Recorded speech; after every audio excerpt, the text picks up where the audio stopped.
vamos a la escritura, hermano, respecto del tema de la cita leída, hermano, es importantísimo poder considerar de que hoy vamos a tocar el tema, la cena del Señor.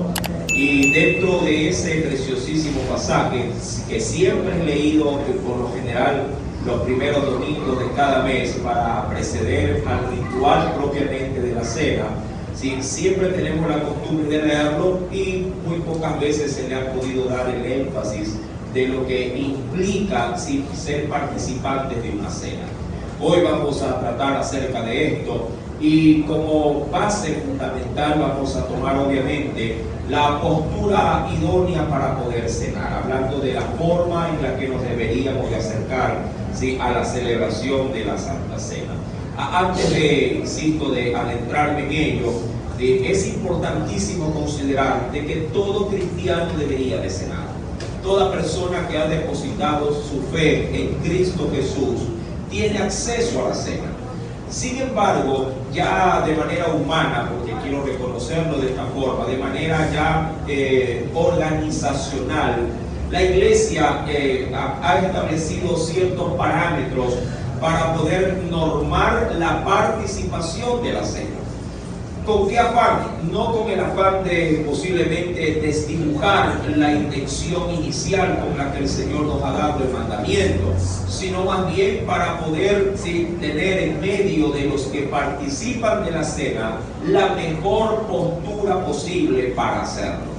Es más o menos como los parámetros que se suelen poner a veces en las instituciones educativas. Usted sabe muy bien que por parte de la entidad gubernamental toda criatura debería estudiar, ¿verdad? Todo niño debería estudiar. Sin embargo, para poder ingresar a ese estudio hay parámetros iniciales que se deberían de cumplir, con el único propósito de que ese niño o ese estudiante esté lo más alineado posible a lo que vaya a recibir. Igual es con nosotros, mi amado. Hemos tratado, ahí esto no es que ha nacido de mí, sino que esto es una regla que me parece idónea poderla contemplar, con el único propósito de que quienes vayan a participar, amado, lo hagamos de la manera más correcta posible. Si bien es cierto, nadie podría decir que es un impedimento bautizarse o no para hacerlo, sí es cierto que un buen hijo de Dios, un buen cristiano, ha cumplido con el bautismo por ser, amado, parte obviamente de su identificación con su Salvador.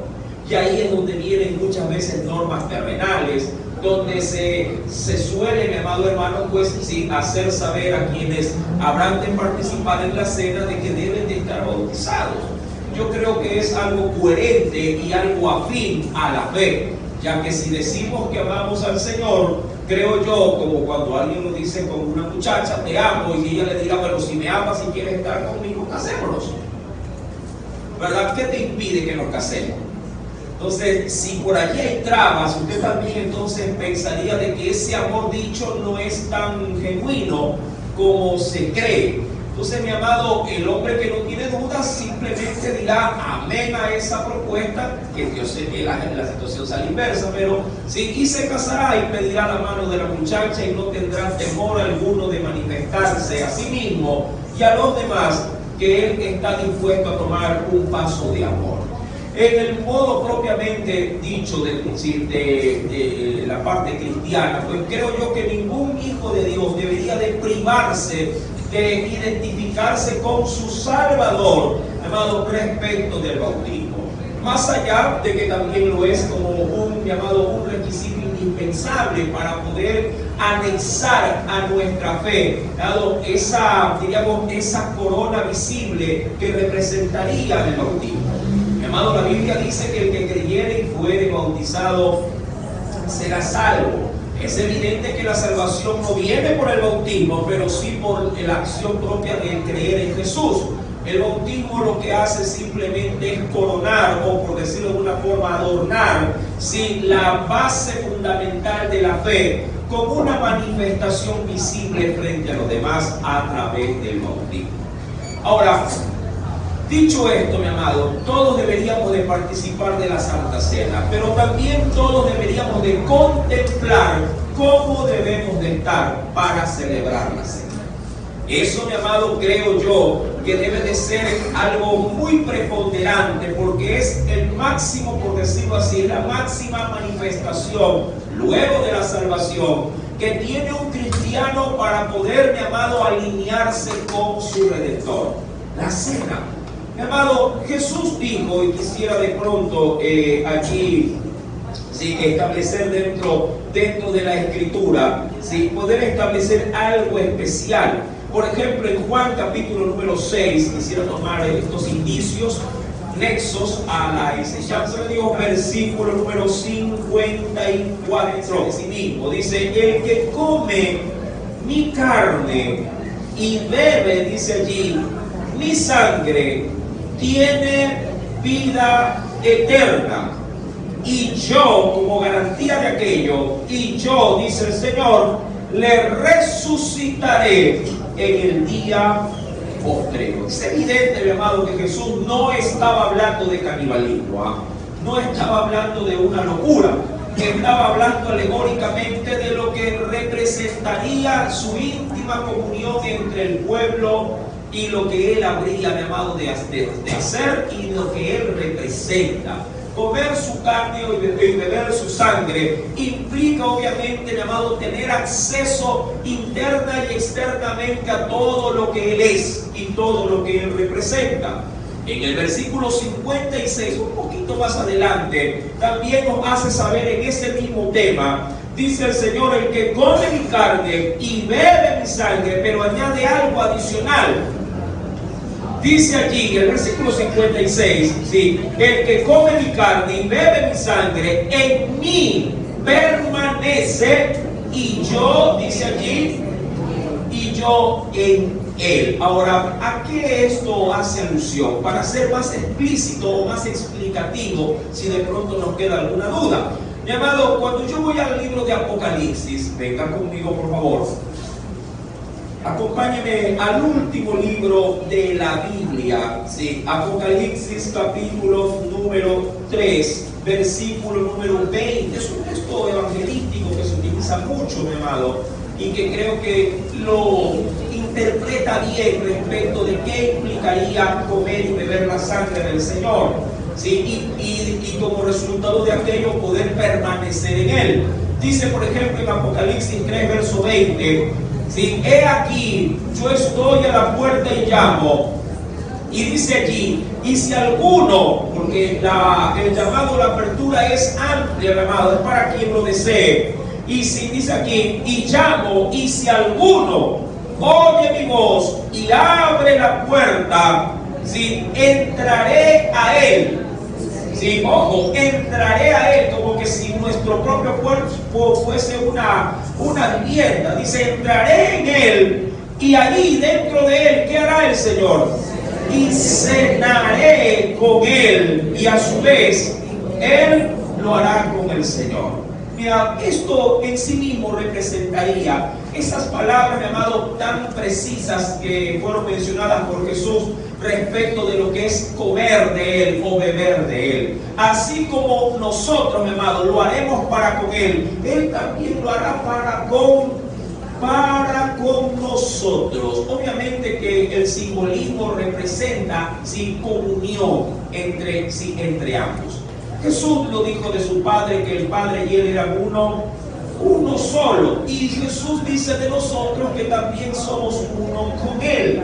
Mi amado, teniendo claro estas primeras pautas iniciales, dentro de lo que será el tema de la Santa Cena y la forma o la manera en la que debemos de participar de ella, es importante, insisto en esto, mi amado, que toda la iglesia lo pueda experimentar. No se podría decir que somos cristianos si no estamos identificados, mi amado, con este ritual precioso que nos recuerda el gran amor de Dios manifestado en esa cruz a través de Cristo Jesús. Si usted dice, mi amado, que es, qué sé yo, un hombre casado, ¿verdad? Y lleva consigo a su esposa, me imagino que a donde vaya la presentará como tal, sin avergonzarse, sin tener, mi amado, ningún tipo de tapujo. También usted de manera orgullosa la dará a conocer a la sociedad. Mi amado, un creyente deberá o debe dar a conocer frente a los demás que él, mi amado, participa abiertamente de todo lo que representa a Cristo. Y entre lo mucho que él representa es la cena también. La cena del Señor, mi amado, creo yo que debe de ser para nosotros, sí, un máximo, diríamos, alcance o un máximo propósito a alcanzar para poder, mi amado, animar tiempo en tiempo nuestra fe. Hay gente que dice, hermano, yo quisiera, sí, que haya en mi vida algo que me dé una fuerza, un impulso. Hermano, la cena sirve para eso. Justamente.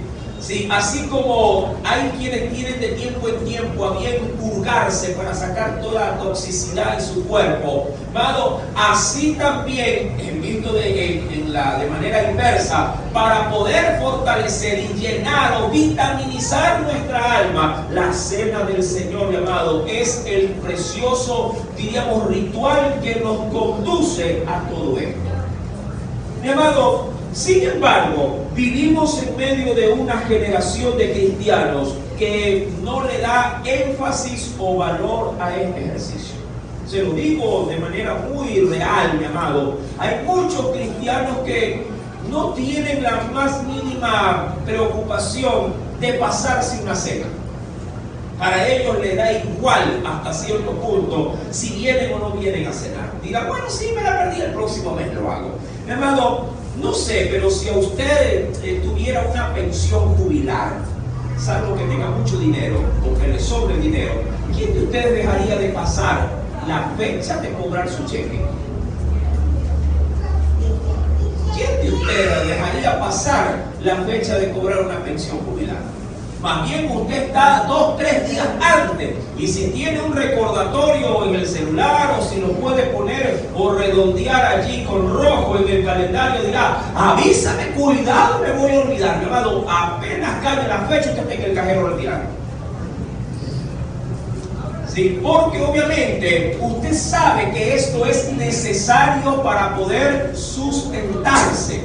La cena del Señor es necesaria para poder fortalecer, mi amado, nuestra comunión con Dios. Mes a mes o tiempo en tiempo. No hay bíblicamente, mi amado, un parámetro que le haga saber a usted cuántas veces debe de cenar. Obviamente que en la religión tradicional se lo suele hacer cada vez que se tiene misa, ¿verdad? Si tiene misa 7 días a la semana, pues cenarán los 7 días de la semana. Cada vez que se reúnen, cenan. Pero la iglesia, diríamos, protestante, quisiera ser muy abierto en esto, celebra la cena para no hacerlo tan común, ¿sí? Lo celebra en su mayoría una vez al mes. Y hay quienes celebran, mi amado, una vez al año. Y esto en vísperas de la Semana Santa. ¿Sí? Dependerá. Ahora bien, ¿qué es lo que interesa o importa? Hacerlo. Lo triste sería no hacerlo. Y lo más triste sería que tenga la oportunidad de cenar y usted, mi amado, pasársela por antes. Eso sí sería fatal. El Señor, insisto, ya lo hemos visto en Juan capítulo 6, y quisiera volver a Juan para ver otro texto adicional, mi amado, otro texto adicional en el mismo capítulo, sí, capítulo número 6, pero en versículos anteriores. Volviendo al Evangelio según San Juan, capítulo número 6, sí, con esto cierro la introducción, querido hermano, sí, versículo número 52 al 53. Ya que cuando Jesús dice estas palabras, se lo dice estrictamente para poder darle a saber a los religiosos de su tiempo en qué consistía básicamente, ¿sí?, su abierta comunión para con Dios y para con la gente.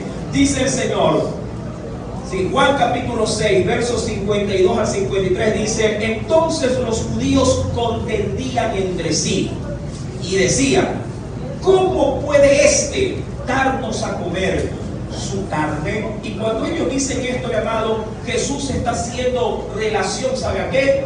A un suceso que Dios, mi amado, le permitió al pueblo experimentar durante 40 años. Hablando, mi amado, del derramamiento de lo que era considerado como el maná. Dios hacía llover ya pragmáticamente pan del cielo. Y todos los días el pueblo comía de ese pan. Y Jesús, mi amado, en una alegoría se dice de sí mismo que Él es el pan del cielo, que Él fue el pan que Dios tomó y derramó sobre ese pueblo. Cuando los judíos escuchan esto, dicen: ¿cómo es posible que este sea el pan? ¿Y cómo es posible que Él insinúe de que debemos de comerle a Él? Y ahí es donde en el verso 52 dice: ¿cómo puede darnos a comer su carne? Verso 53. Jesús les dijo: de cierto os digo, si no coméis la carne del Hijo del Hombre y bebéis su sangre, no tendréis, dice allí, o no tenéis vida en nosotros. Para el que ha seguido obviamente a través del Evangelio todo el ministerio de Jesús, sabrá perfectamente que Jesús está hablando de lo que va a acontecer en la cruz del Calvario. Sí, ahí su carne será molida y ahí su sangre será derramada. Y el que la aproveche, mi amado, en ese estado tendrá vida. Y el que la rechace, ¿sí?, continuará, ¿sí?, en muerte. Dicho esto, mi amado, que creo que ha sido una introducción, ¿sí?, bastante práctica a la hora de poderla asimilar. Cuando vamos al verso 27, la iglesia está, diríamos, inicialmente establecida. La iglesia comienza a funcionar. Y este ejercicio de lo que es para un judío es casi que normal, porque ellos están acostumbrados a celebrar una Pascua año a año, no mes a mes, año a año, y tienen por lo menos una base de lo que representa la Pascua, que ahora obviamente ya no era el Cordero, sino que era Jesús el que reemplazaría al Cordero. Llamado, para los gentiles, esta celebración es totalmente nueva. Para ellos como iglesia, celebrar una cena conmemorativa, ¿sí?, donde ahora Jesús, insisto, sustituye al Cordero, para ellos esto es totalmente nuevo. Pero Pablo, guiado por el Espíritu de Dios, les va a dar a esa iglesia de Corintio las pautas necesarias para que celebren de la mejor forma y manera la comunión que se habrá de tener con su Salvador. Y les dice: de manera que, hablando propiamente ya del acto como tal, cualquiera que comiere este pan o bebiere esta copa del Señor indignamente, será, dice allí, culpado del cuerpo y de la sangre del Señor. Mi amado, quisiera ir de atrás para adelante en este verso. ¿Por qué causa alguien podría ser culpado de la muerte de Cristo? Yo entiendo por la Biblia que todo lo que tiene que tener relación con pecado me hace culpable de la cruz de Cristo. Cuando el hombre está en pecado, él puede ser imputado de culpabilidad frente al sacrificio de Jesús. Claro, esto se acciona cuando yo rechazo el sacrificio del Señor y me mantengo en mi obstinación del pecado. Cuando lo hago, entonces, mi amado, el cielo me imputa culpabilidad. Dice: eres culpable, porque tu pecado es el que ha hecho crucificar al Redentor. Pero si lo acepto, obviamente mi culpa es limpiada y soy absuelto. Ya no hay culpabilidad en mí. Mi amado, si mire que empiezo de atrás para adelante, y Pablo les dice: no quieren ser culpados del cuerpo o de la sangre, hablando del sacrificio como responsable de haber tenido a Jesús en la cruz. Sí, hagan esto, sí, participen de la cena de la manera correcta. ¿Sí? Así se entendería transliterándolo. Participen de la cena de la forma y la manera correcta o idónea como al Señor le agrada. A eso Pablo le dice: quiero que lo hagan o quiero que cenen de manera digna, no de manera indigna. Este término, mi amado, de digno o indigno, obviamente que tiene su debida profundidad por el contexto. Ahora, antes de comenzar, mi amado, si ya a hilar fino, como se suele decir, es importantísimo en este versículo número 27, sin poder considerar términos que creo que serán muy apropiados. El término indigno, sí, sin duda alguna, mi amado, es la acción de la reverencia que se debe de tener frente a dicho ritual. La acción de la reverencia como tal. Si no quisiera pasarme por alto. Primer punto, mi amado, estar dispuestos a celebrar una cena, ya de por sí me debería a mí, mi amado, de tener, o debería de nacer en mí, mi amado, un temor reverente. Dicho de una forma muy práctica, cuando yo, obviamente así debería de ser, cuando yo, siendo alumno, voy y participo posiblemente de una clase, apenas entra el maestro, yo debería de tomar o de cambiar de postura o de actitud. ¿Sí? Si acaso estoy conversando mientras el maestro todavía no llega, estoy posiblemente jugueteándome con el uno, haciendo chistes con el otro, mi amado, apenas el maestro entra, todo esto debe de cambiar. ¿Sí? Esto, mi amado, implica, esta manifestación de cambio implica respeto a la persona que va a estar dirigiendo en todo caso el evento. ¿Sí? Implica también involucramiento e interés por el acto que obviamente se va a desarrollar. De ahí, mi amado, sí, que en primera parte se lo digo, sí, esto de participar de manera digna implicaría, mi amado, sí, un ambiente acorde a lo que obviamente yo me voy a disponer a hacer. Pero sin embargo, hoy por hoy las juventudes, mi amado, que creo yo que por falta de inducción o de enseñanza, sea por parte nuestra, hablando de los líderes, o por parte de los padres, mi amado, no le hacen muchas veces énfasis en que este ritual como tal, mi amado, debe de ser considerado de suma importancia y de sumo respeto. De hecho, mi amado, esto forma hasta parte de nuestra propia educación, o así lo debería de ser. Eso respecto del orden propiamente estructural de la ceremonia. Pero ya de manera interna, esto tiene, mi amado, muchas más raíces, ¿sí? Es decir, es mucho más profundo. Si yo quiero tomar este texto, mi amado, de celebrar la cena de manera digna o indigna, tendría que leer el contexto del cual Pablo se vale para darle esta alerta a la iglesia de Corintios. ¿Qué fue lo que vio Pablo en Corintios que le hizo advertirle a la iglesia que si estaban no idóneamente listos para participar de esa cena? Para ello, mi amado, venga conmigo, retrocedamos un poquito en la escritura y leamos con detenimiento, mi querido hermano, sí, versículo número 20 en adelante. Dice el Señor: cuando pues os reunís vosotros, esto no es comer la cena del Señor. Y él está hablando estrictamente, llamado, del procedimiento natural de la celebración de la cena, ¿sí? Porque al comer cada uno, verso 20, cuando pues os reunís vosotros, esto no es comer la cena del Señor. Ahora, ojo con esta palabra, mi amado. Pablo en este texto estrictamente no se está refiriendo que ya están comiendo el pan o bebiendo el vino, no. Se refiere a la comunión que debe de existir apenas la iglesia se reúne, apenas la iglesia se encuentra de manera física, de manera corporal. Es decir, cuando usted se ve con su hermano en este lugar, sin que usted se dé cuenta, ya está en el ambiente de la cena. Ya está, mi amado, en la esfera propiamente, sí, de la comunión que debería de haber entre hermanos. O así se lo debería de entender.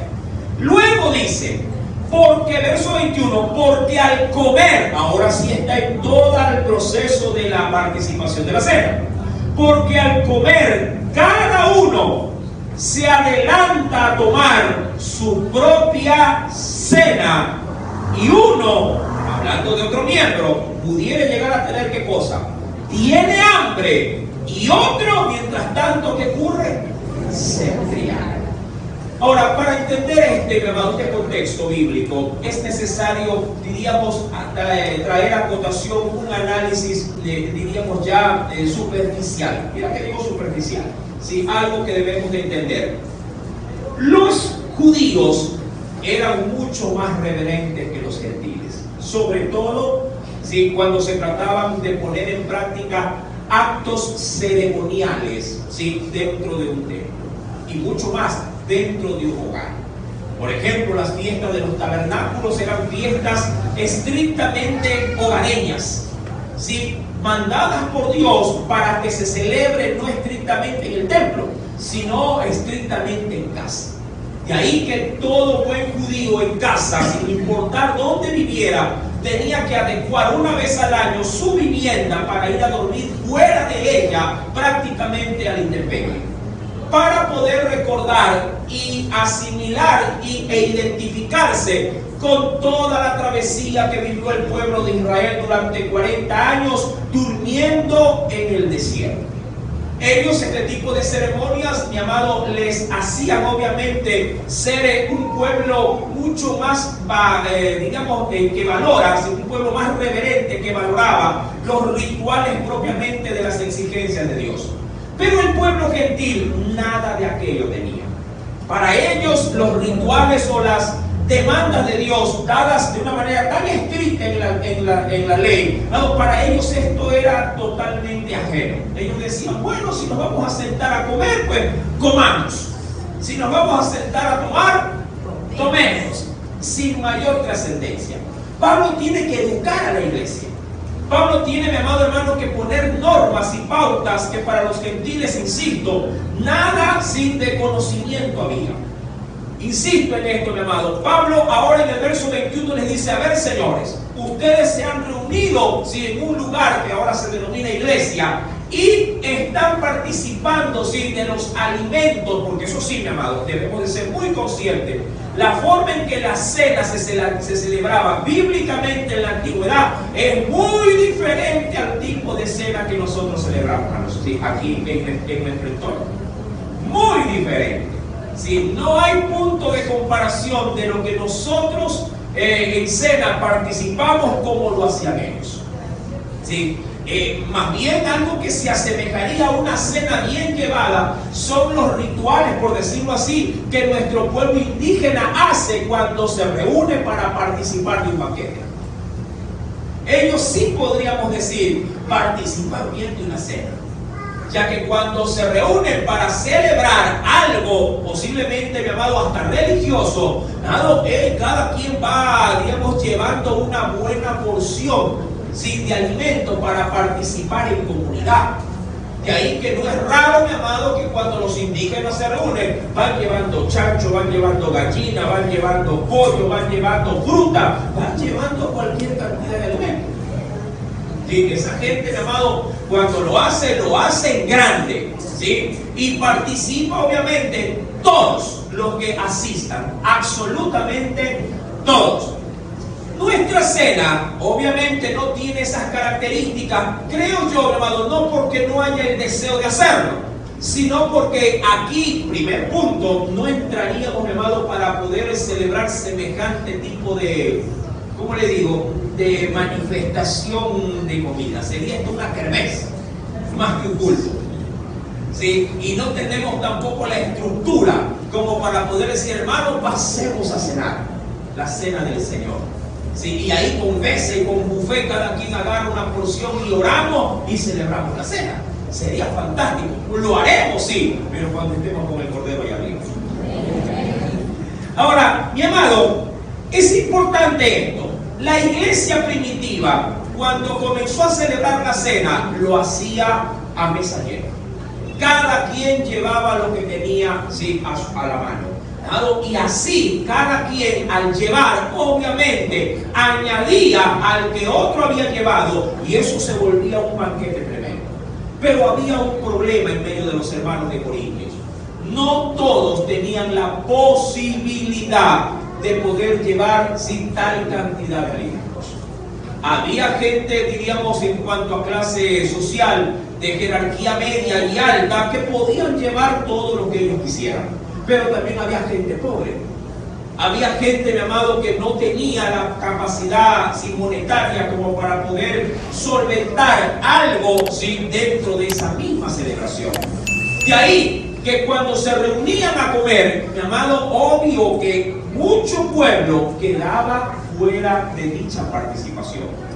Curioso, lo que llevaban era compartido, pero no entre todos. Y ese es el mal que Pablo cuestiona. Si se han reunido a comer, ¿por qué dejan en medio de ustedes gente con hambre? Que es lo que dice Pablo, versículo número 21. Porque al comer cada uno, dice allí, se adelanta a tomar su propia cena. Y uno, mira, vienen los polos opuestos. Mientras uno tiene hambre, el otro que está embriagado, es decir, ha tomado hasta en exceso el vino. Esas incongruencias en medio de la iglesia son las que Pablo, mi amado hermano, inmediatamente sale a señalar. ¿Por qué dice acá en el verso 22? Pues que no tenéis casas en que comáis y bebáis, o menospreciáis la iglesia de Dios, hablando de los que participan en la iglesia. Es decir, si quieres comer y si quieres tener tus excesos, tenlo en tu casa, pero cuando se reúnan aquí como iglesia, todos debemos participar de todo lo que se ha convidado. Y dice el Señor, y avergonzáis a los que no tienen nada. ¿Qué os diré? ¿Os alabaré? En esto no os alabo. Esa era la situación, diríamos, propia de la advertencia que Pablo le hará en el verso 23 en adelante. La iglesia había participado de la cena, pero lo había hecho de manera desordenada. 1, 2, lo había hecho, mi amado, teniendo en consideración la acepción de personas. Lo hacía, pero entre sus propios grupos. Participaban entre los que ellos estimaban que podían participar, pero a la gran mayoría que era humilde y que no tenía las posibilidades y recursos económicos para poder llevar algo, mi amado, les hacían pasar hambre. La comunión, o la cena, queriéndole poner ese término, mi amado, tenía que ser equitativamente dada para todos. Verso número 27. Pues de ahí viene la advertencia. De manera que cualquiera que comiere este pan o bebiere esta copa del Señor indignamente será culpado del cuerpo y de la sangre del Señor. Les he mencionado, mi amado, de manera literal cuál era la anomalía de la iglesia de Corintios, pero no puedo saltarme por alto cuál es la anomalía de la iglesia moderna. Si bien es cierto, antes quienes participaban de ella eran los que traían el alimento, ahora esta situación ha cambiado. Son quienes administran o organizan la iglesia los que proveen, por decirlo de alguna forma, los elementos que habrán de ser, en este caso, degustados por la iglesia. Pero nuestra postura de indignidad ya nada tiene que ver con lo que se sirve o lo que no se sirve, sino, mi amado, con la postura del corazón. ¿En qué estado está nuestro corazón cuando participamos de la cena? Aquí, mi amado, es donde ya quisiera hilar un poquito fino. Por ejemplo, cuando yo voy, y acompáñeme, mi querido hermano, acompáñeme a este texto que me parece un texto muy importante, porque cuando el Señor nos dice en el versículo 27 que deberemos de saber si estamos o no en una postura de dignidad para celebrar la cena, dice el Señor en el versículo número 5 al 7 de la segunda carta a los Corintios, capítulo 13, algo especial.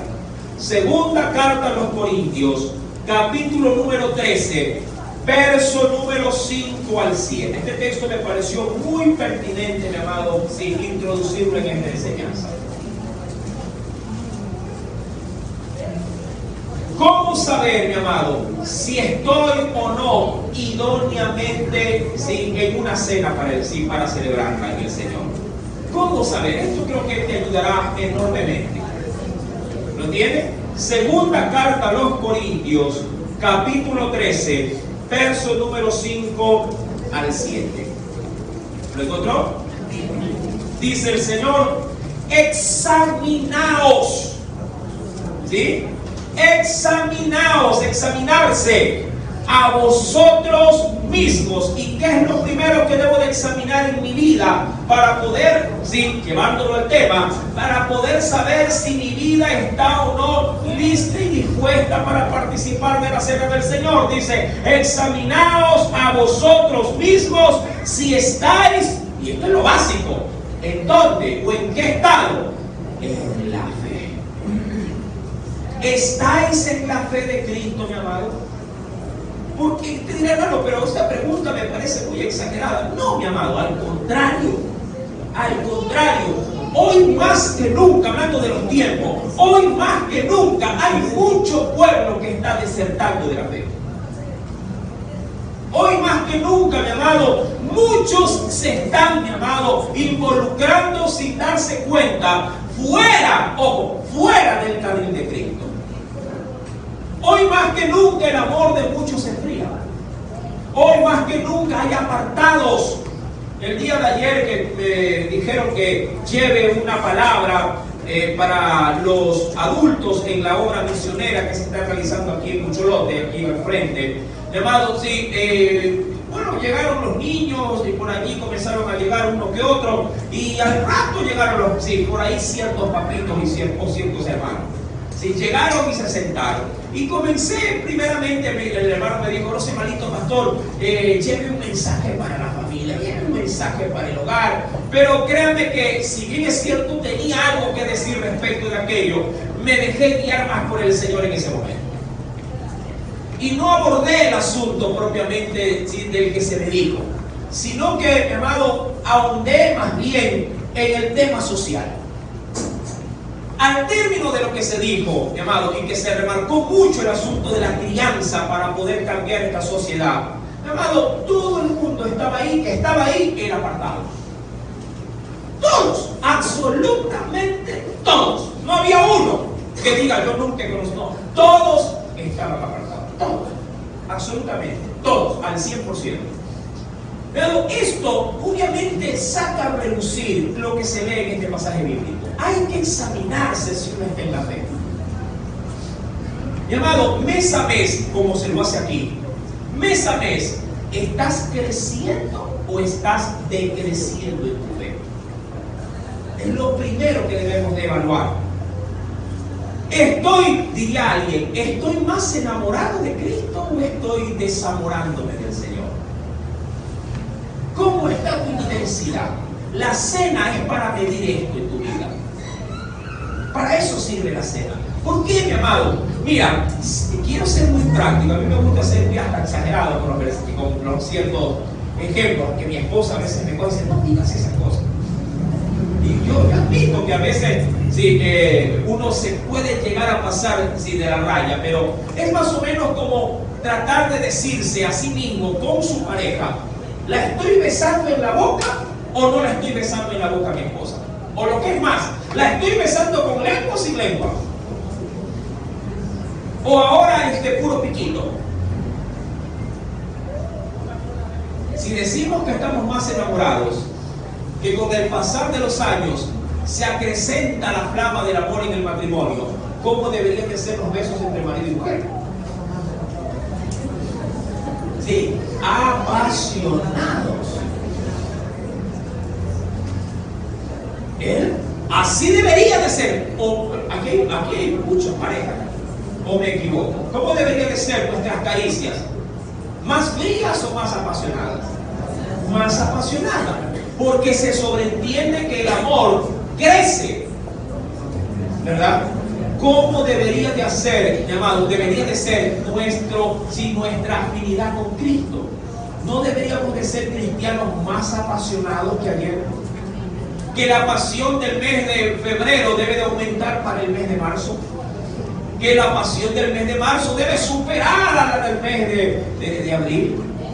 Mi amado, hay que examinarse. ¿De qué dependerá mi pasión por Cristo? Mi amado, tal cual como lo dice la Biblia, continúa en la fe. Por eso el Señor le dice a la misma iglesia, porque le está hablando a la misma iglesia, examínense a vosotros mismos y miren si están en la fe. Mi amado, Y no es que habla de una fe de apartarse, habla de una disminución de la fe. De seguro todos iban a la iglesia, pero ya no todos sentían lo mismo. Ya no todos, mi amado, veían su caminar cristiano como hace 5 años atrás, como hace 3 años atrás. Usted mismo a veces se evalúa en su vida y dice: ay, hermano, yo antes me sentía más fervoroso. Ahora me siento desganado, frío, no me he apartado, sigo viniendo, pero no soy el mismo. Mi amado, la vida cristiana no se la mide en años. Hablando del crecimiento, no se la mide en años, se la mide en la intensidad que puedas darle en Dios a esos años. ¿Qué tan intensa es tu fe a la fecha? Si vamos decreciendo, mi amado, nuestra fe se debilita. Y te digo algo, cada vez que celebramos la cena, debilitados, menos valor e importancia le damos a la cena del Señor. Eso te lo aseguro, mi amado. Cada vez que celebramos, o dicho de otra forma, para maridos, sí, esposos y esposas, cada vez que hacemos el amor con menor pasión, menor también, mi amado, sí, diríamos en aprecio se estimará tener una relación sexual. Es así, nos guste o no reconocerlo. Mi amado hermano, nuestra intimidad con Cristo debe de ser cada vez con mayor pasión. Examinaos pues, dice 2 de Corintios 13, verso 5, examinaos a vosotros mismos si estáis en la fe. 2, probaos a vosotros mismos. Mira, uy, esto es espectacular. Esta es la forma correcta, mi amado, de saber si estoy o no listo para celebrar la cena. Primero dice examínense, es decir, háganse una evaluación. 2, una vez que se hace la evaluación, ahora pónganlo a prueba. Hay quienes podrían decir: yo no creo que esté así como dice el pastor. A ver, pero para salir de duda, ¿quién de ustedes ya no cocina un plato en particular que antes cocinaba? Pregunto, a ver, ¿cuántas de ustedes, sean honestas, me va a decir sí, sí, no? ¿Cuántas de ustedes han hecho caldo de bola? Cambio la pregunta, ¿cuántos nunca han hecho caldo de bola? Por ahí vamos. Pregunto, si se le pidiera, ¿lo haría? Posiblemente sí. Pero, ¿cómo le saldría? ¿Cómo cree usted que le saldría? ¿Como para chuparse los dedos? ¿O en vez de una bola suave le sale una piedra ahí y parece bolón más que... ¿Qué quiero decir? Uno debería de someterse a prueba para ver qué tal lo ha hecho. Mi amado, si nuestra fe podría ser medida de esa forma, mi amado, qué importante sería someter a prueba sin nuestra intensidad en el amor del Señor. ¿Cómo someto a prueba esa intensidad? Mi amado, involucrándome en los ejercicios espirituales. Es la forma más idónea para poder saber qué tan apasionado estoy dentro de eso que yo llamo vida cristiana. Ejemplo, si predico, ¿cómo predico? Mira que Pablo fue muy exhaustivo en esto y dijo: si ustedes lo hacen por obligación, es porque la demanda se les dijo que sí lo hicieran. Pero si lo hacen por amor, galardón tendrán. Mira, ahí se sopesa. Cuando vienes, si acaso quieres someter a prueba esta área de tu vida en Cristo, ¿vienes desganado? Como dice por ahí, ¿vienes pateando piedras? ¿O vienes rapidito, entusiasmado? Hoy me toca misión y yo corriendo. Hoy me toca evangelismo, listecito. ¿Cómo vienes, mi amado? Vienes porque la hermana que pasó a tu lado, hermana, ¿sí va un día? No, y usted está, sí, ya voy por ahí. No es cierto.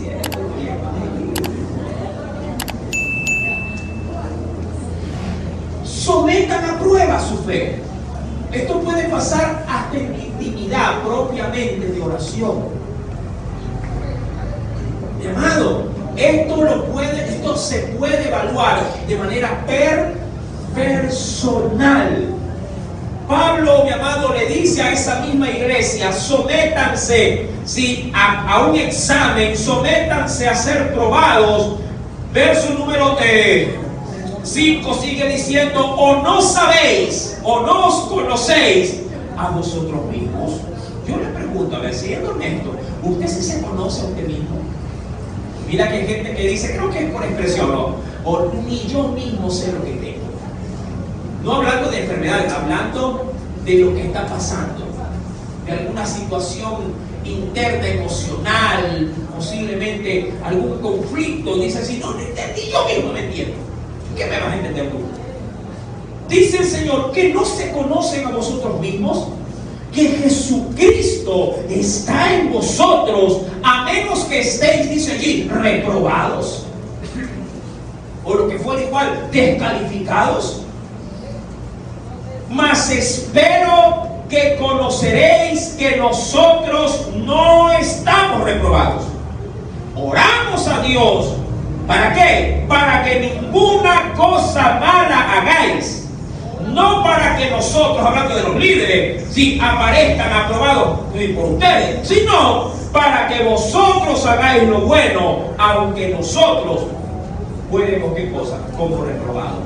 ¿Por qué? Porque el fruto no se lo lleva, mi amado, quien te instruye. El fruto se lo llevas tú, que haces de la instrucción parte de tu vida.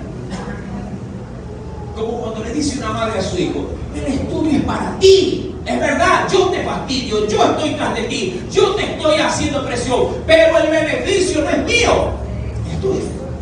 Tú te lo llevas.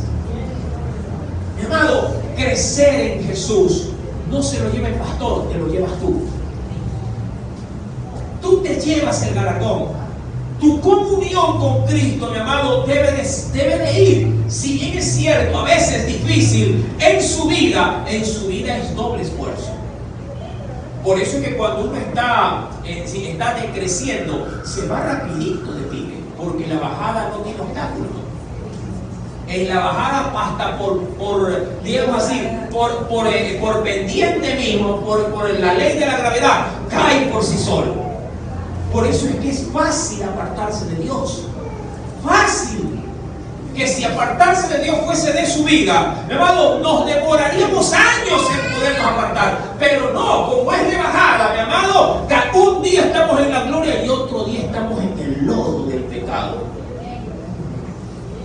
Y por eso es que a veces nos parece imposible creer que ayer, pero si ayer estaba en el ayuno, hoy está borracho, no lo puedo creer. Así de fácil se puede caer. Mi amado, examinémonos cómo está tu amor por el Señor. ¿Por qué venimos a la iglesia? ¿Es alguien el que te motiva a venir? Que si bien es cierto, es un buen principio. Recuerda, mi amado, tú debes de venir porque quieres. No porque sino porque te obligan. Tú debes de acercarte al Señor, mi amado, porque anhelas de Él. El poder, mi amado, enamorarte cada día del Señor. Esta forma de examinarse tiene mucho, mi amado, tiene mucho, sin de confrontarnos a poder evaluar qué tan enamorado estoy del Señor. Dice la Biblia en Gálatas capítulo 6, versos 4 al 5. Carta a los Gálatas, capítulo 6, verso 4 al 5.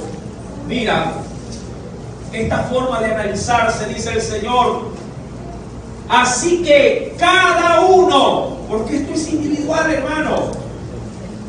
El esposo no le podría decir a su esposa: si cómo estoy, tú sabes cómo estás.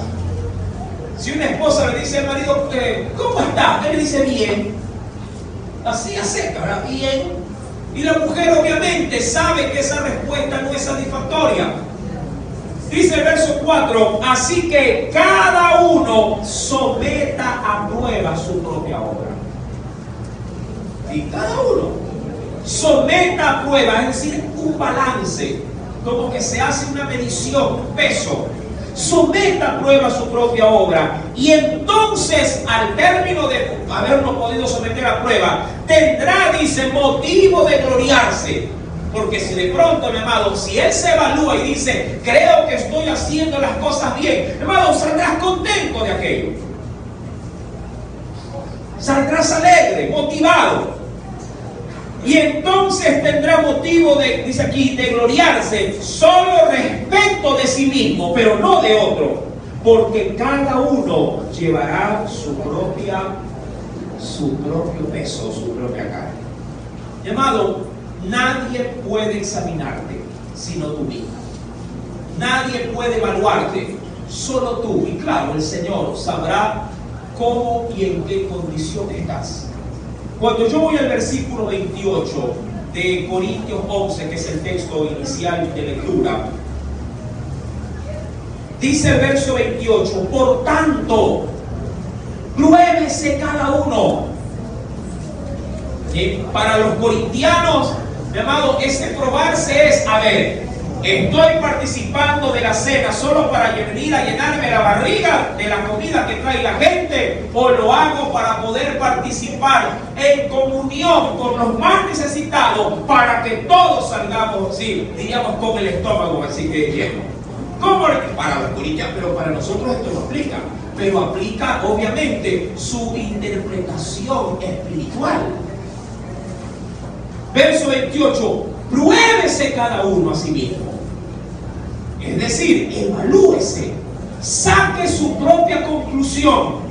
Y una vez que el corazón no nos redarguya de pecado, entonces, mi amado, ¿qué dirá el Señor? Coma así del pan y beba de la copa. Mira, si quiero ser práctico y preciso en esto. No hay cristiano perfecto. No hay, mi amado, cristiano perfecto. Si nos miramos retrospectivamente a nosotros mismos, siempre vamos a encontrar un pero. Siempre vamos a encontrar algo que empaña. Pero asegúrate que eso, mi amado, que te empaña o que no te hace lucir bien delante del Señor y de los hombres, amado, no esté afectando tu fe. Trabaja en esa imperfección, trabaja en ese pero, porque necesitamos perfeccionarnos.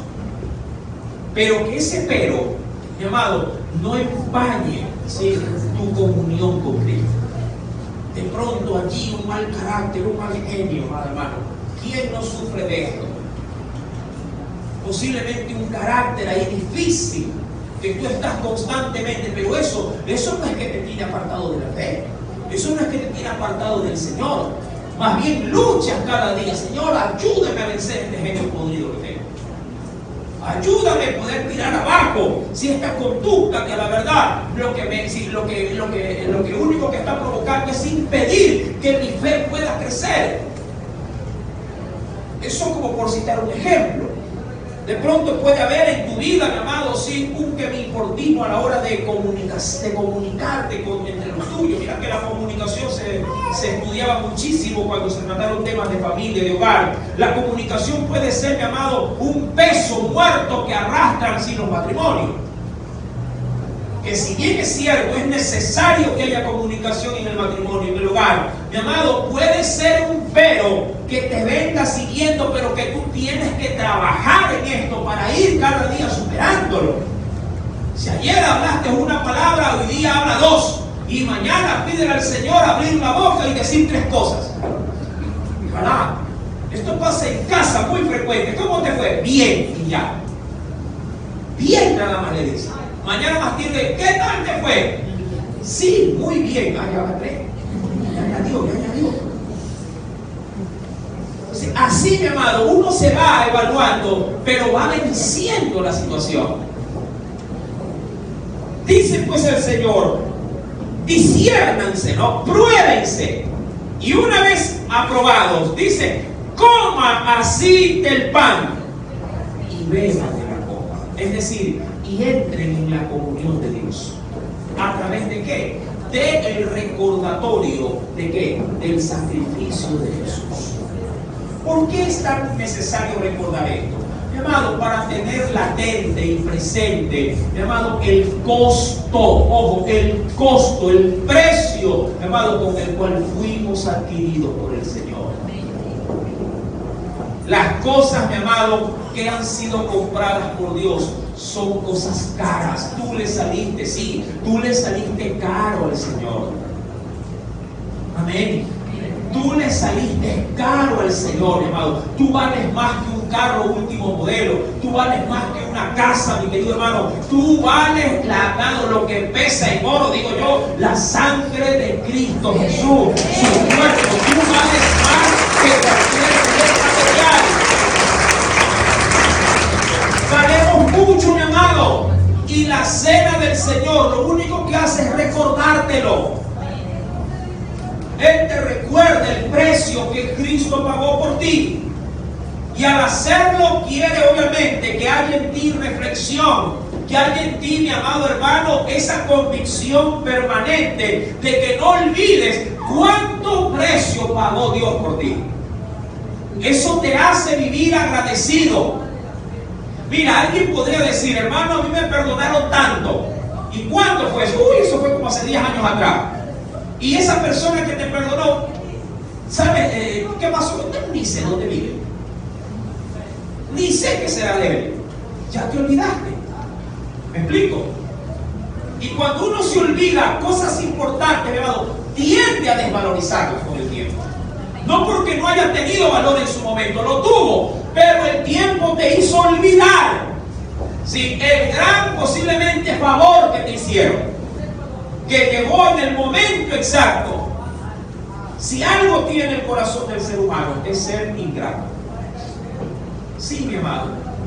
Si algo el corazón, mi amado, posiblemente nos juega una mala pasada, como lo dice la Biblia, engañoso más que cualquier otra cosa es el corazón del hombre. Y él, mi amado, sin que nosotros nos demos cuenta, sí, olvida rápidamente, sobre todo, lo más importante para nosotros, que fue la salvación regalada de Dios. El recordar su cena, mi amado, es mantener latente el amor.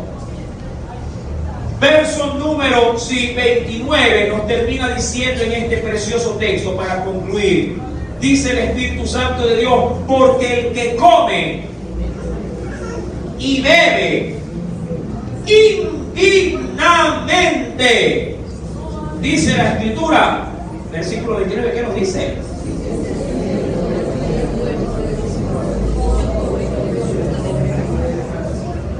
Mi amado, juicio come, dice el Señor. Ahora, qué importante, ¿sabes qué, mi amado? El término indigno en este pasaje bíblico, beber o comer indignamente, viene de la palabra griega, apúntalo por favor, sí, diacrino, con K, diacrino. Diacrino. Dice el Señor en el verso 29, porque el que come y bebe indignamente sin discernir, el término discernir es haciendo el cambio ahorita, discernir, sí, sin discernir el cuerpo del Señor, juicio come y bebe para sí. Discernir, mi amado, viene del término griego diacrino, que significa que no sabe, en este caso, distinguir, o dos, no sabe discriminar. Amado, la cena del Señor hay que saberla discernir, hay que saberla distinguir. Mira, a ver, quiero ser práctico, muy práctico. Mira, el que quiere usar zapatos, por ejemplo, los que son casuales, los que son para hernia y estas cosas, uno va a cualquier lado y se compra un par de zapatos de suela y se los pone y dice, ya está. Pero hay quienes en este tipo de vestuario en particular no se ponen cualquier zapato. De hecho, los zapatos más elegantes suelen ser zapatos no tan apreciados y pueden pasar desapercibidos. Hay gente que dice, no, yo para poner un zapato para un terno o una ropa formal, yo me pongo y de pronto le daría una marca por allí, Imperial. ahí sabrán de qué estoy hablando. Un zapato imperial o un modelo llamado imperial es un zapato casual, sí, muy elegante, pero no son de tanto aprecio por los muchachos de la mujer. Mira que hoy por hoy los modelos de ropa han cambiado. Ahora cuando yo el otro día me fui con mi esposa a buscar un pantalón, uno solo, mi amado, padecí, porque ahora todo es fit.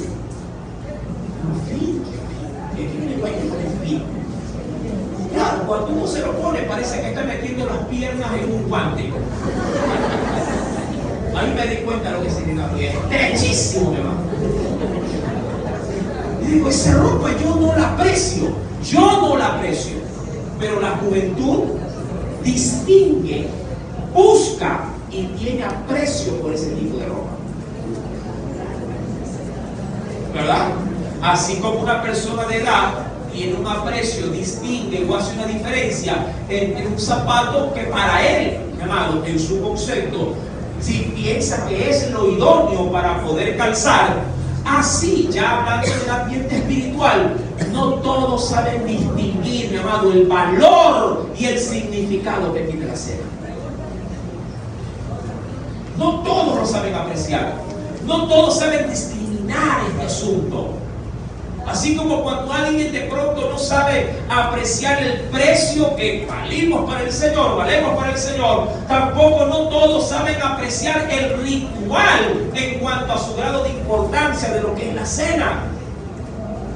Hay una cena más, por eso es que empecé diciendo una cena más, la otra semana cero, o el otro mes cero, no importa. Hay cristianos que pueden pasar años sin cenar, años. Y están tan mal acostumbrados que cuando saben que viene cena, llamado, o no cenan o no vienen al culto de Santa Cena. ¿Qué va a haber hoy de hacer hoy? O la tienen de tan poca importancia que debiendo ser un culto infaltable, mi amado, faltan por cualquier. ¿Por qué no lo ves? Que tenía ropa, hermano. Pero era la cena, pero como ellos no han sabido distinguir, ellos dicen, sí, pero el otro mes ceno, pues, ¿cuál es el problema? Sí, ¿cuál es el problema? Dile a tu mujer si acaso está separado, no te di este mes, ¿cuál es el problema para la comida? Te di el otro. Y que 30 días vamos a pasar que lamiendo las paredes.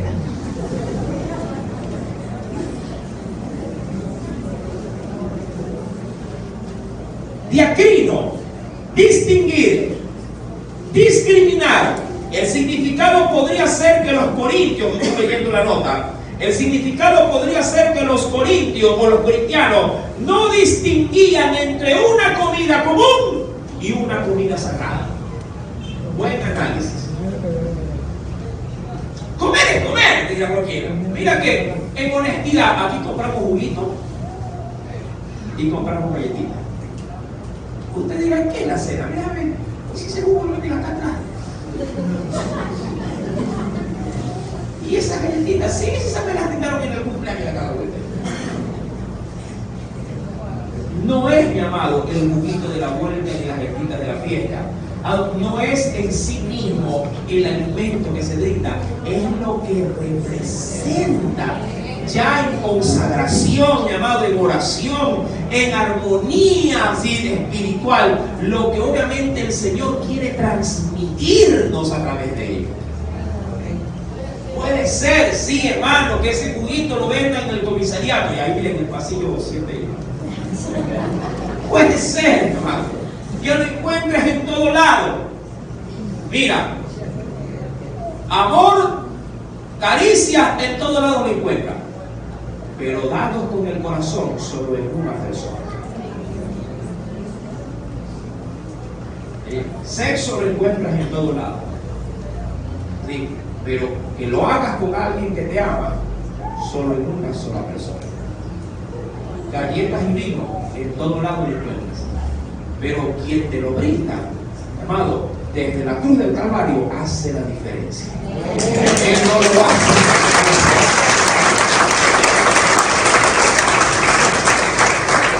Diacrino, la iglesia no distinguía entre el alimento común y lo emblemático que representaría obviamente la cena. No sabían ver la diferencia entre su alimento cotidiano y el alimento que había sido puesto delante de la congregación, a través obviamente de un recordatorio, porque esta cena, mi amado, tiene este énfasis. Cada vez que lo hacemos, la muerte del Señor anunciada, es la palabra. Es decir, que al hacerlo, mi amado, se cumple la palabra de Juan: comemos su carne y bebemos su sangre. Sí, simbólicamente hablando, porque no quiero entrar en este asunto de la transubstanciación, que es lo que cree la Iglesia Católica, hablando de los sacramentos. Para ellos, hermano, a través de esta doctrina hacen saber a la Iglesia que lo que se come verdaderamente es la carne, y no es la carne, es lo que representa, sí, ese elemento, no lo que es. Hay una gran diferencia, mi amado, entre lo uno y lo otro. Porque el que come y bebe indignamente sin discernir el cuerpo del Señor, juicio también come y bebe para sí. Y final, por lo cual, esta es la consecuencia de no hacerlo sin ese término que se dijo, diacrino. Por lo cual, mi amado, esa misma cena puede producir algo negativo.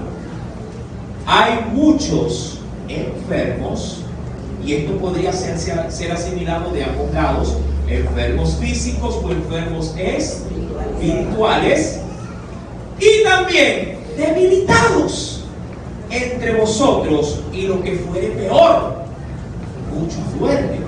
Y esto se refiere a que mueren.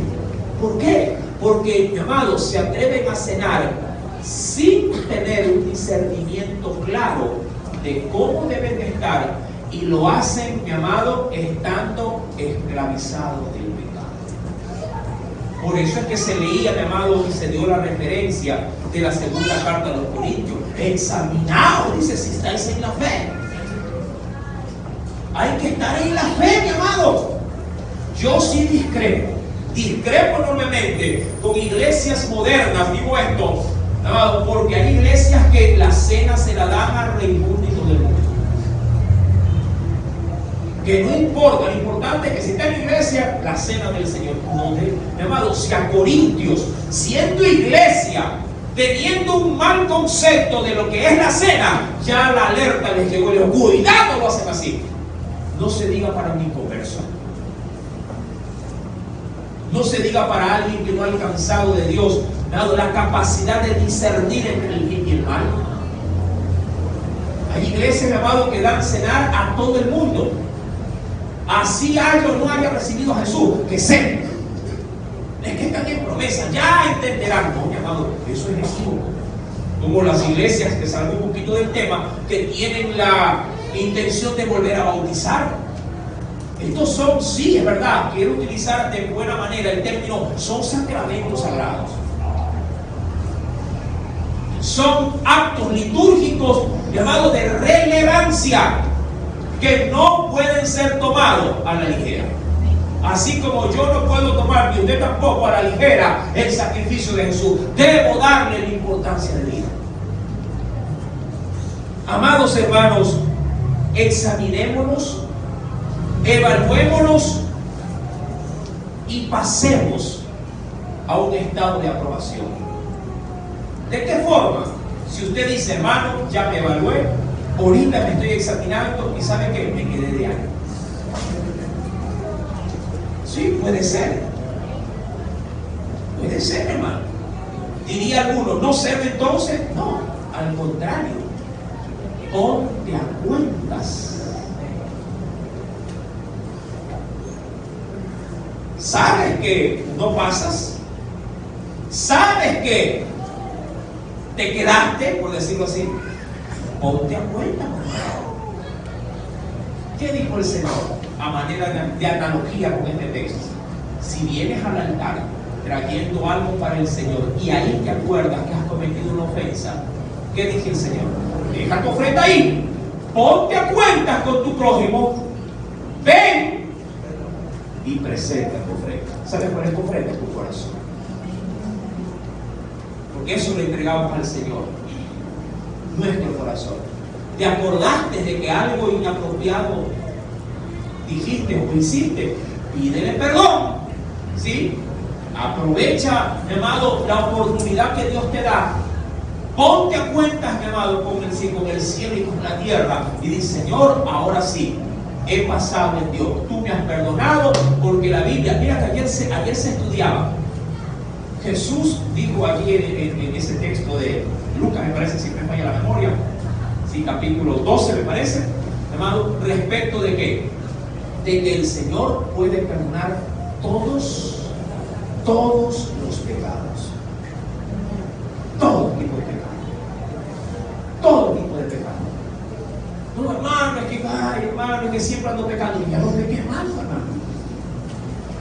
Si siempre estás tropezando con la misma piedra, aprovecha en esta mañana, mi amado, sí, ese autoanálisis que te vas a hacer, saque en conclusión cuál es tu mal, pídele perdón y de aquí en adelante dile, Señor, no solamente que te pido perdón por lo que hice, sino que de aquí adelante con tu presencia, con tu ayuda, voy a vencer el pecado que me asedia y lo haré para alabarte y dignificarte como el Señor.